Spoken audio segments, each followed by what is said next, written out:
Thanks for logging on to BVN. Once again, it's your best friend, J. Cole, coming to you with something that's very close and near to the heart. We talk about family and so many different phases, but today we have a family here with us here on the set, and we're going to talk about some things that's going on in their organization and also in their lives as well. Ma'am, what's your name again? Who you have with you today? My name is Deborah Seward, and I have with me today my husband, Butch Seward, and our son, Christopher Seward. Oh, okay. It's a pleasure meeting y'all. Now let's kind of give the audience the reason we're here today. Something very tragic happened about 3 years ago in regards to the family. So let's kind of give them a timeline and what happened with her. Yeah, sure. Our daughter, Grace Seward, was 24 years old, and it was 3 years on yesterday, actually, that her life was taken violently. And a friend also was with her, and that person survived, and we're so grateful for that. But Grace and her friend were coming home from a party at a club, and all we know is that at this point they were ambushed and shot and getting out of the car, and my daughter did not survive her injuries. And we're still hoping to find who, did this violent act toward her. Just a great person, so it's just hard to fathom someone doing something so awful, but I know that violence is something that happens, and we have to find a way to find a different way. Yes, ma'am. Now, speaking of a great person, now, Dad, talk to me about her. Your wife talks. I saw the little glimmer in her eye when she said that she was such a great person. Kind of give us, I give you a synopsis on her, on your daughter Grace. Grace was a dynamo. Okay. She was about 5 feet tall and under 100 pounds, but she thought she was 6'6" and about 170. Her dream was to play basketball, probably from the time that she was 3 years old. She asked for a goal in the yard, and she pursued that dream. Basketball was her love. Cross country and golf, those were diversions. Okay. And she played basketball like she was 6'9". Wow. Just fearless on the court, fearless in life. We have a picture of her at asthma camp on the top of a telephone pole, ready to do a slide at about 8 years old. Wow. So she was just daring and intelligent and loving and a very compassion giving person, even at her young age. Yes, sir. Okay, now, Mom, talk to me from the queen herself. When you were raised as Dad said, such a dynamo, how do you corral all that energy? He's kind of pretty much put out there how much energy and passion she had when it comes to sports. She sounds like she's not the one. No, you can't do that. Watch me. I can do that. Right. I can make what shot? Watch me make this shot. So how do you, as a parent, when you are teaching your daughter, and showing her the way of life, how do you kind of just continue to groom it and just grow her throughout the life? I had to let her be herself. Okay. She had a way of letting you know how independent she really was, even from a young age. Right. And she couldn't be contained. Okay. You can't contain greatness. You have to just let it grow. And that's how she was. And so she would tell you, Mom, I can do this. Right. And let me do that. Okay. And we didn't put a lot of holes on her. If you think you can do it, let's give it a try. Right, definitely. And she would soar, even from preschool on. When she was at Carmelite, I remember the nuns just saying how well she was with her education, and went into elementary school early because she was so smart. Right. And we had to fight and advocate for her a lot because she was so young, going into some things that older kids would do. Got it. And so we, as a mother advocating for someone that's a dynamo, what you do is advocate. You just let people know, back up. She says she can do it. Let her try. Give it a chance. Allow her to do it. And so we did get a lot of phone calls from the school. Okay. Because she was adamant about a lot of things, and sometimes it's Grace. Now you are the student. that Okay. is your educator, and you will have to allow them to, you know, tell you what's right and what's wrong. But if she felt something, she was so adamant about, you couldn't stop her.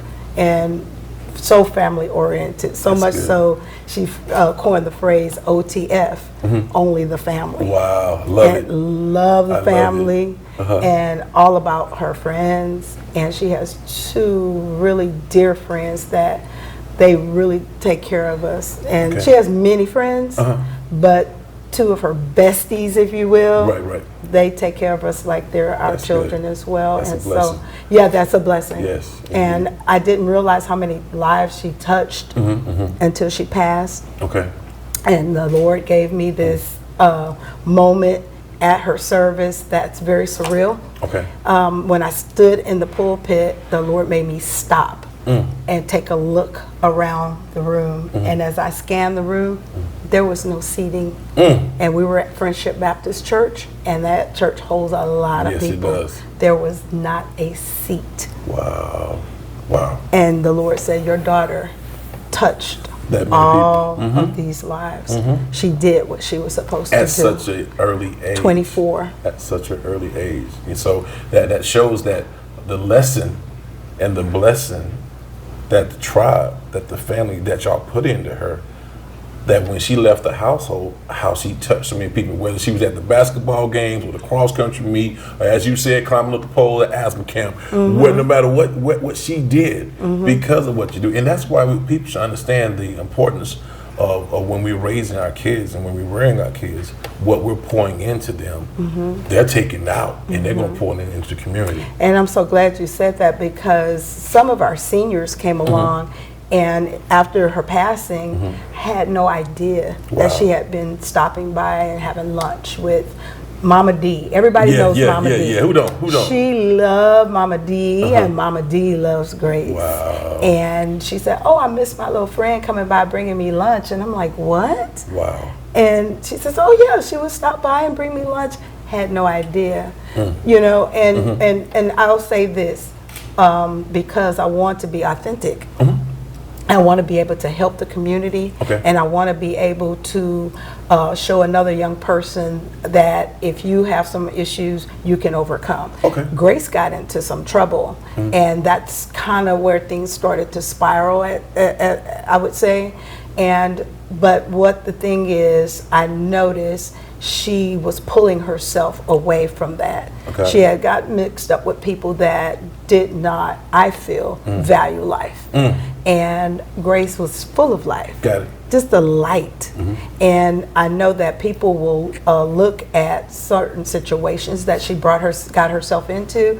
Oh, well, she deserved that, or she was in a bad setting, so that no one deserves to have their life taken in that manner. And if I could tell another young person something, I would let them know that no matter what you are standing up against, or no matter what you've gotten yourself into, there's always a way to turn your life around and do the right thing. And I want to be able to pour into more people and let them know that no matter what you go through, because losing a child, some days I don't have words for it. And it hurts so deep. Yeah. So let's do this. So Ms. Seward, we're gonna take a quick break, and when we come back from the break, I understand that the family and that you have spearheaded the Grace Seward Foundation now. We have. Okay. So we're gonna take a quick break, and then we're gonna let people know about the foundation and ways they can get involved in what your foundation is doing in this community right here. All right. Sounds good. It's your best friend J. Cole. Stay logged on for more. Nothing to do this week? Don't miss another event. Go to blacksinsanantonio.com for our event calendar. The home of the largest business directory in San Antonio with an African American focus. Sign up today for our weekly e-blast and text message alerts. Help us make this a better community. Connect, empower, grow.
Thank you for staying logged on to BVN. Once again, it's your best friend J. Cole here with the Seward family, Mom, Dad, and Chris in the back holding it down.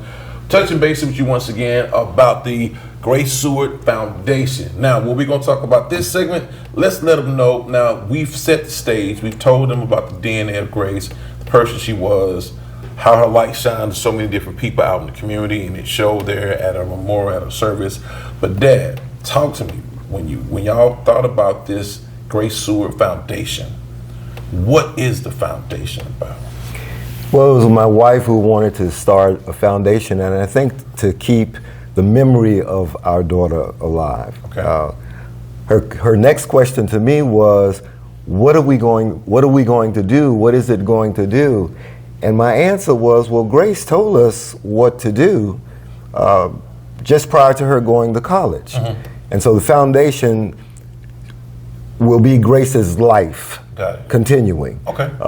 Grace said in an essay to college, she was going to study kinesiology. Okay. She wanted to be a coach. Oh, wow, okay. And then she wanted a facility that had sports teams, all kinds of sports teams, where she could teach outside of the educational system. Okay. And a reason for doing that, she said, was that she thought sports kept her out of trouble while she was in school. I can vouch for and that. she wanted to give that to the community. Yeah. So as my wife talks about grief counseling and she talks about violence against humanity, Grace's life in this foundation, she wanted a facility where kids could come and be so involved, so wrapped up in sports that they didn't have time for some of the other negative mischief. And I suppose that'll be my duties in the foundation, to try to keep that going. So how do we do it to start? There are going to be young people who want to play, young girls who want to play AAU ball, and their parent can't afford the tuition. Through the foundation, we like to take care of that young lady. There might be another female golfer. Golf clubs are expensive. Oh, yeah. And she wants to play, but she doesn't have the tools. The foundation would sponsor that young woman.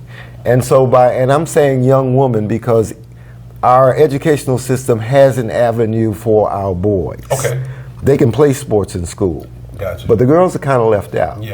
And so we'd like to focus there, but be inclusive of boys and girls. I'd like to serve as a mentor to boys because it's no accident that rather than face your so-called enemy like it was once done many, many years ago, now you need to drive by in the middle of the night and take shots at a house that your enemy might be in. So there's much for the foundation to do right here in our community. Getting through to our young people is saving the life. Is the most important thing. Yes, Grace was killed in the streets. The individual who pulled the trigger will be apprehended and will go to prison, and that's 2 lives lost. And so 2 families affected. My life's work has got to be trying to prevent senseless death, and at the same time keep the prisons empty. And there's got to be a way to do that. So it's a big dream, but I think that it's attainable. Okay, so Ms. Seward, also in regards to your husband, I heard he said about the mentoring and also being able to sponsor young men and women in different sports. What are some other different functions that the Grace Seward Foundation would serve? Well, as he was stating, Grace was into sports a lot, and education was a big key piece of her life. And so just being able to mentor if you're having trouble in school. I have many friends that teach in the educational system. They will volunteer their time in a minute to come and help if there's some problems going on in school. Just being able also to, I love working with young women. That's a ministry for me. And just being able to pour any kind of love that they might need. Is it etiquette? Is it just having a big sister to hang out with? Just finding those, because you know how they have the big brother, big sister, you know, and I know that's another, you know, program, but right here in the community, who needs someone to be with them in a time of need? It might just be for a social event. Maybe they need help going to the prom, or maybe they, you know, whatever we can do to assist. And I think I want to applaud the entire family for doing something that's going to affect the entire community. Of course, there are different national organizations that are here in the community as well, but it's a difference when there's someone who went to your church, to your high school, you know, that's on your team. When this affects that family, then that family doesn't take a step back, to take a step forward. And speaking of taking a step forward, now I want to get a quick opinion on both of you in regards to this with the new licensing of weapons here in Texas. And of course now they're stating that, hey, you don't need one. So I mean, it's a very old pastor told me that J. Cole, you're going to see just as many gun stores in the black community than you do liquor stores. Right. And I had to think about that for a second, and it was there, because you look at the pawn shops, and that's where it is. So, Mr. Seward, I want to ask you first, sir. What's your quick opinion on this no licensing needed to carry? In my personal opinion, it's madness run amok. I agree. I have no problem with citizens owning firearms, but we need to be licensed. We need to be licensed to carry. There are those who are of age to make a purchase, and they've got mental issues. There are those who are of age and they're already known for domestic violence. They don't need a handgun. They don't. If you can't control yourself, you don't need an instrument of death in your hand. At all. And so all of us who desire to own a firearm need to be licensed. Definitely. It's like driving a vehicle, right? How you going to drive a vehicle? You have to have a license. You got to have a license, right? Ms. Seward, talk to me. What's from the Queen's perspective, Mom's perspective, how you feel about this? It feels like a slap in the face. You know, to have your child's life taken by a violent act, and that, you know, handgun used or whatever was used to take her life in that manner. Don't know the actual weapon that was of choice, but to put a weapon in someone's hands that hasn't gone through any of the regulations. And I must say, my husband and I are both licensed handgun carriers. However, as my husband stated a moment ago, anyone with any mental problems, or anyone that, you know, has already been, you know, a person that has done something with using violence, and you put a gun in their hands, our community does not need that extra piece. It's already sometimes a struggle just to get by, just to do what you need to do normally. And now you want to, like you say, a liquor store on every corner, a gun store on every corner, or you can just stop by the pawn shop and just get what you want. Yeah, I don't need anything from you. Go ahead, go for it. And you just put the handgun in anybody's hand. When we got our license, we had to go through the training, background check, all of those things, pay all those fees, and and as my husband said, anybody that, you know, is able to carry a handgun, that's fine, you know, as far as going in for the licensing and things like that. You know, you're a citizen. Go ahead and get a handgun to protect your home or what have you. Or some people, like my nephew, he shoots for sport. And it's okay. But be licensed. Be licensed. I have a niece who's a police officer with San Antonio PD. She's a licensed, you know, carrier. Why would you put in? It's almost a slap in the face for her, because as an officer, you know, trying to protect the community, she has to also now deal with someone that is probably not well in the mind, and they have a handgun, then it's her life at risk as well. So it's a slap in the face. So, yes, sir. Go ahead. I think it's also dangerous to certain communities. Our community, for example. If I'm pulled over by an officer, when he runs my plates, he knows that I'm a licensed gun carrier. He'll approach me, and I'll be ready to respectfully answer him and give him my paperwork. This law that anybody can buy and carry a gun, concealed or unconcealed, it puts an officer's life in jeopardy. Yes. And then when he comes up to the vehicle, if you've not had any training, if you don't know how to react, you could be